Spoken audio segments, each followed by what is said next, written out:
Olá, queridos e queridas! Bem-vindos ao canal Dois Passos de Fé. Como é que vocês estão? Bem? Se cuidando? Trabalhando, descansando, estudando, tocando a vida? Se cuidem! Acima de tudo, se cuidem! Garnier. Queridos e queridas, no vídeo de hoje do nosso canal falaremos sobre a história de 3 irmãos.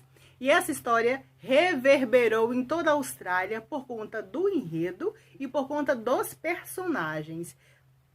Não vai embora, cola na gente, porque a história vai te agarrar. Por falar em história, falar em vídeo, falar em canal, está inscrito? Está inscrito? Gratidão ao nosso coração para vocês. Não está inscrito? Vai lá, não custa nada, não te custa nada. Vai, se inscreve, ativa o sino, comenta, dá like, compartilha, participa, deixa a tua assinatura. E nos ajuda, e nos indica, e fortalece Dois Passos de Fé. Muito obrigado desde já. Bem-vindos!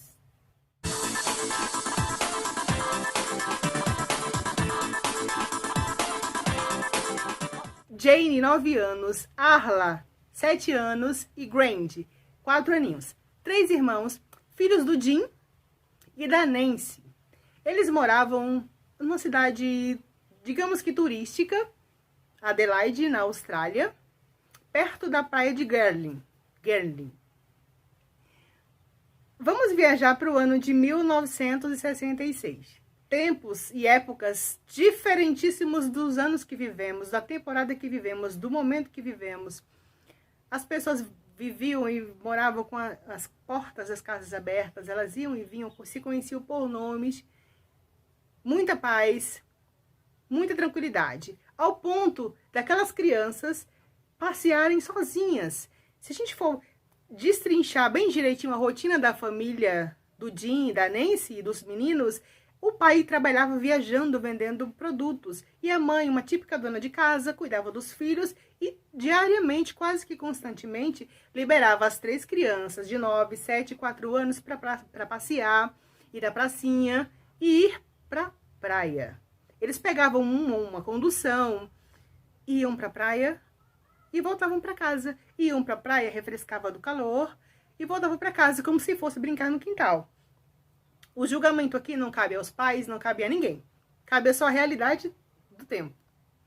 E sim, chegou o dia 26 de janeiro do ano de 66, de 1966. Era feriado nacional, era o dia da Austrália. E os meninos haviam comentado e pedido para a mãe como haviam ido na véspera para a praia. Pega o ônibus e voltado na hora combinada. Podemos ir de novo, mamãe? Uma das filhas comentou, a do meio, Arna, comentou para a mãe: mamãe, a Jane encontrou um namorado na praia. Ela tem um namorado na praia. A mãe, na época, não deu muita importância. Liberou os meninos para que fossem para a praia.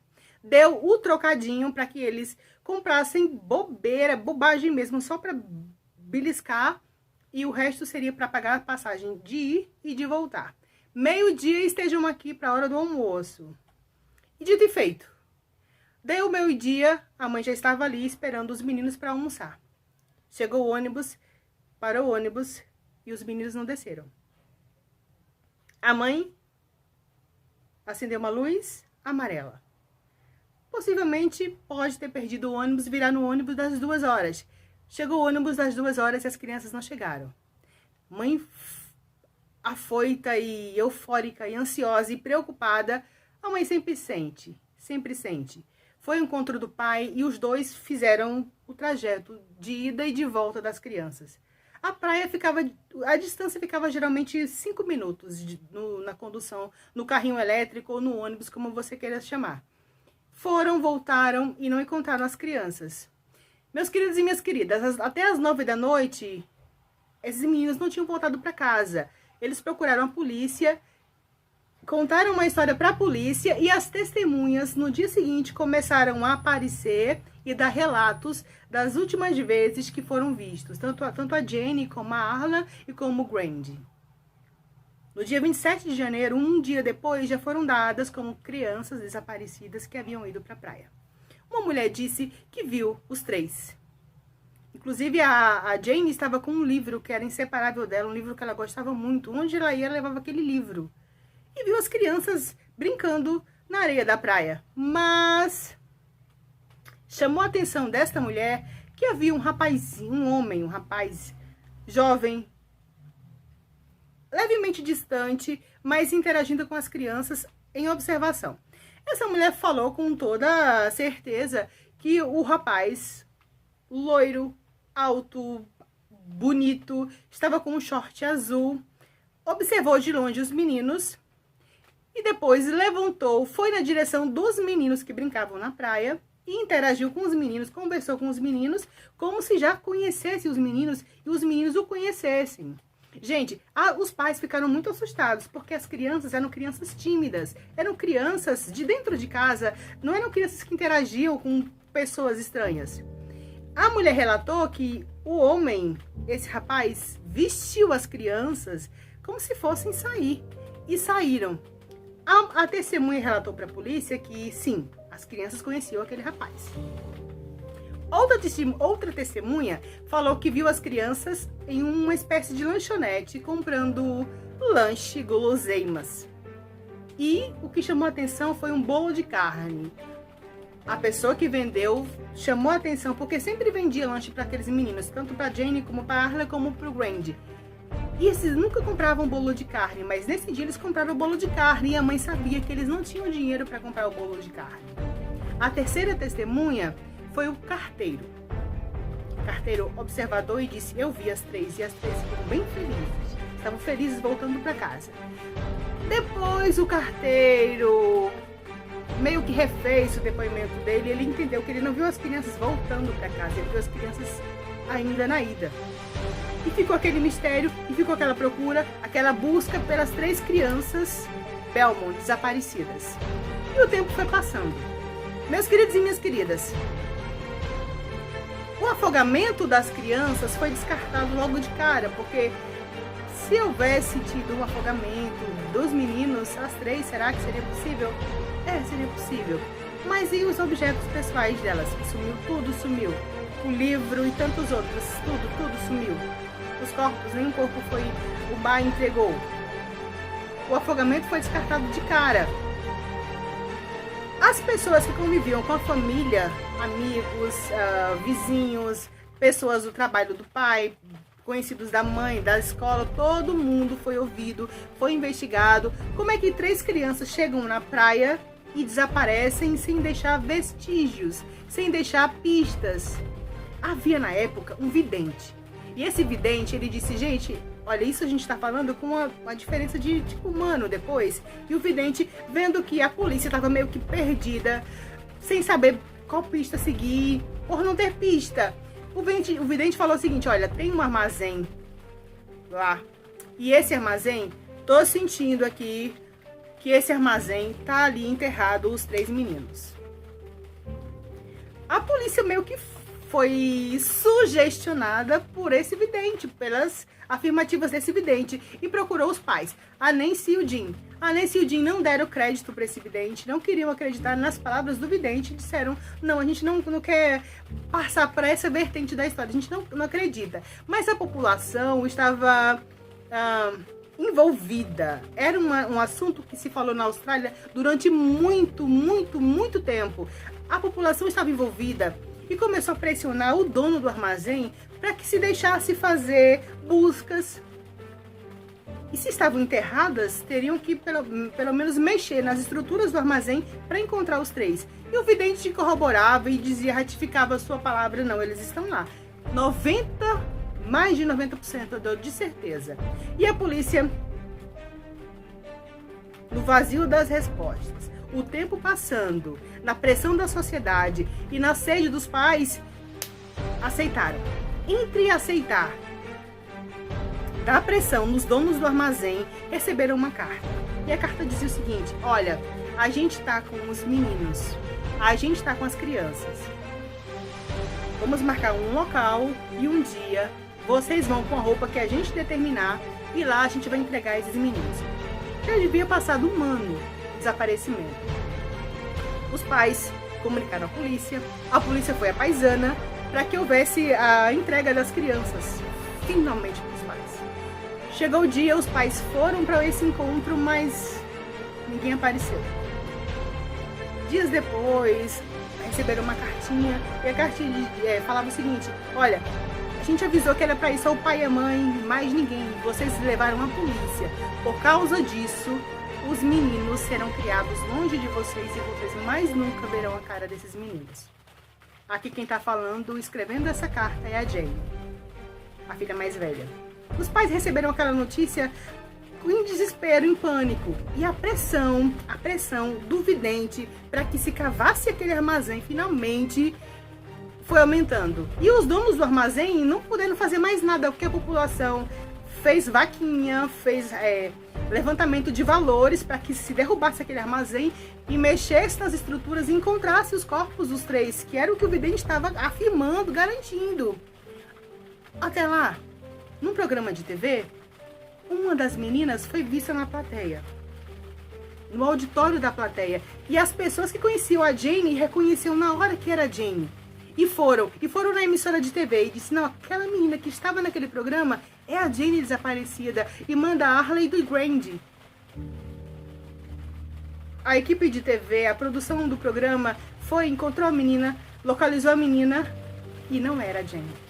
Era falso o endereço e era falso o telefone. Finalmente vamos destruir o armazém. Finalmente vamos encontrar os corpos. E o armazém foi levado abaixo e a polícia procurou, escavou, especialistas procuraram e não encontrou os corpos dos 3 meninos. 2 anos depois, 3 anos depois, 4 anos depois, e não havia de forma alguma novidade sobre o aparecimento, o desfecho, a história desses meninos. Onde haveria de estar essas crianças? A polícia entendeu que aquela letra daquele bilhete não era da Jane. Isso, lembra que a carta que disse que os pais deveriam procurar no local do encontro para receber as crianças? 20 anos se passaram, já estamos 20 anos à frente, no caso, 20 anos à frente. Era a década de 60, já estamos na década de 80. Na década de 80 a perícia, a questão da investigação está mais avançada. De acordo com os livros, os caderninhos da Jane de escola, foi confirmado que não era, a letra não era dela. E encontraram o dono da letra. Era uma adolescente que estava pregando uma peça, uma brincadeira, aplicando um trote na polícia. Meus queridos e minhas queridas, Bevan Space foi um dos suspeitos do desaparecimento dos irmãos Belmont. Por que Bevan Space? Porque ele tinha um histórico de todo tipo de violência contra a criança, ele tinha um histórico de experimentos, e ele até se apresentou, sabe? Ele se apresentou, mas não teve provas concretas que o deixassem e mantivessem preso. Um amigo, o Space, disse assim: olha, o Space, ele fez o seguinte, ele é muito metido a cientista, e ele pegou as 3 crianças naquela manhã, na praia, e levou para casa dele. Lá, eles fizeram o seguinte: na mais velha, fizeram um experimento para ver se ela... Essa questão de cientista maluco. Usaram o corpo da menina para fazer experiência mesmo científica. E a menina, meus queridos, ela reagiu. E reagiu de tal forma que morreu naquela experiência. E o Space, em desespero por ter perdido a menina deve ter oferecido algum chocolate, algum doce. E já que morreu a mais velha, então vamos resolver com os outros também. O amigo do Space disse isso, do Bevan Space, olha, ele fez isso. E o Bevan Space confirmou a história, mas eles viram que era uma história meio sem pé sem cabeça. Também teve o Arthur Stanley. O Arthur Stanley foi diferente. O próprio filho denunciou. O próprio filho disse: olha, uma vez cheguei em casa e tinham 3 crianças diferentes na minha casa. E quando eu perguntei a meu pai de quem se tratava essas crianças, ele não me deu certeza. E eu tenho certeza que eram os irmãos. O fato é que a Austrália, até o dia de hoje, tem recompensa de mais de $1 milhão para qualquer informação concreta sobre o caso. Em 2018, gente, 2018 foi ontem. 2016 houve uma escavação, uma denúncia de que, sim, os corpos daquelas crianças estavam em outro armazém, uma fábrica desativada. 2016. Então, meio que procuraram de todo jeito, e Em 2018, disseram, não, vamos escavar de forma com mais vontade, tipo, tirar pedra, tirar tudo para ver se encontra resquícios, vestígios de crianças ali. Porque não tem coisa pior na vida do que perguntas com espaços vazios, sem respostas. E aquelas 3 que não foi uma criança, não foi uma peça, foram 3 crianças que saíram de casa para ir na praia.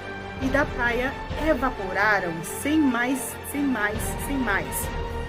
Em 2018, sim, nessa fábrica desativada, mexeram tudo, tiraram entulhos, tiraram tudo, desativaram tudo, tiraram todas as pedras e estruturas, encontraram muitos ossos, encontraram alguns vestígios de lixo, mas de humano nada. Muita ossada de bicho, de animal, mas de criança nenhuma. E a dúvida e a saudade continuou. E os pais, já muito velhos, olha, tipo, se essas crianças fossem... onde elas estiverem hoje, elas já vão ter a idade dos nossos avós, será? Já são de idade avançada. A família procura, a família busca, a família tem esperança de ter os 3 de volta. Quando você tiver tempo, pesquisa e procura se aprofundar nos detalhes dos irmãos Belmont. As 3 crianças que saíram para a praia e nunca mais voltaram. Queridos e queridas, o vídeo de hoje traz uma reflexão pontual. É a reflexão das respostas que ansiamos ao longo da vida. Vez ou outra a gente traz um caso aqui de um desaparecimento ou de um crime solucionado de forma meia boca. E a vida a gente passa por isso, a gente pensa que, nossa, agora vai ter a resposta, agora vai. E a gente faz uma lista de coisas que a gente gostaria de ter resposta antes de ir embora daqui e vai saber se vamos ter a resposta. Os 3 irmãos Belmont, a Jane de 9 anos, a Arla de 7 anos e o Grande de 4 aninhos saíram de casa para tomar uma manhã de mar, brincar na areia, se divertir nos anos 60 e não voltaram mais para casa. Vai nos comentários e deixa a sua teoria, a sua dúvida. Será que foi quem? Cara, será que foi o cara do correio que viu e que meio que foi confusa essa história dele? Primeiro ele falou que viu os meninos na ida, depois viu na volta. Inclusive ele fala que os meninos interagiam com ele. Os meninos estavam felizes, ele fala isso. Esse rapaz que estava com eles na praia, a mulher que afirmou, ela afirmou e garantiu que tinha sim esse rapaz de short azul, loiro, alto, com os meninos e interagia. A mãe, por seu lado, ficou com a consciência pesada porque no dia anterior a Arla havia dito, mamãe, a Jane tem um namorado. Ela pensou que era só uma brincadeira de menina. Será que esse rapaz já era alguém que, não namorado, mas estava flertando, dando docinho para os meninos e decidiu, depois de 1 dia, 2 dias, 3 dias, observarem, atacar? Será que foram esses que falam, o Stanley ou o Space? Quem deu fim aos 3 irmãos Belmont? Queridos e queridas, deixamos um beijo e um mistério desses no colo de vocês. Para que possamos refletir que o mundo não é só as 4 paredes que a gente vive. O mundo vai muito além. Beijos. Até o próximo vídeo.